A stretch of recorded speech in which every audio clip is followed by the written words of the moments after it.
నమస్తే welcome to me TV news. Nizampet మండల కేంద్రంలో ఫ్రైడే డ్రై డే కార్యక్రమంలో భాగంగా శుక్రవారం జెడ్పీ సీఈఓ సిహెచ్ ఎల్లయ్య గ్రామంలోని బీసీ కాలనీల్లో పలు ఇండ్లను సందర్శించారు. ఈ సందర్భంగా ఆయన మాట్లాడుతూ సీజనల్ వ్యాధుల దృష్ట్యా గ్రామంలో ప్రతి ఒక్కరూ నీటి నిల్వ లేకుండా చూసుకోవాలని, నీటి నిల్వ ఉన్నట్లయితే డెంగ్యూ, మలేరియా లాంటి విష జ్వరాలు వ్యాప్తి చెందే అవకాశం ఉన్నందున వారానికి ఒకసారి నీటి తొట్టెలను శుభ్రపరచుకోవాలన్నారు. ప్రతి ఒక్కరూ ఇంటి పరిసర ప్రాంతాలను పరిశుభ్రంగా ఉంచుకోవాలని గ్రామ ప్రజలకు అవగాహన కల్పించామన్నారు.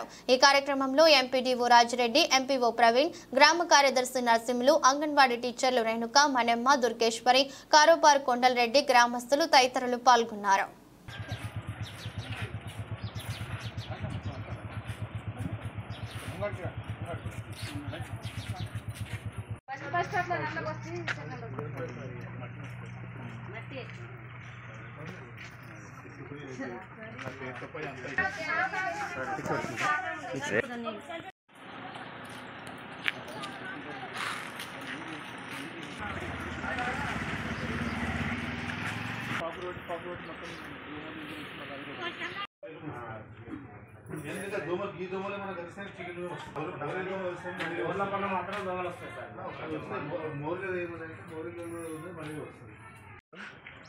ఈరోజు ఫ్రైడే డ్రై డే కార్యక్రమం బాగా రావడం జరిగింది. ముఖ్యంగా గ్రామాల్లో నిజాంపేట గ్రామంలో నీటికి సంబంధించి నీటి నిల్వ ఉంచుకోకుండా అట్లనే ఉంచుకుంటే ఏమైతే దోమలు ఎదిగే అవకాశం ఉంది. కాబట్టి ఎప్పటికప్పుడు డ్రై డే, ముఖ్యంగా వారానికి ఒక 2 సార్లు మొత్తం డ్రైగా కడుక్కొని మళ్ళీ ఫ్రెష్ వాటర్ పట్టుకుంటే ఈ దోమలు డెవలప్ అయ్యే అవకాశం లేదు.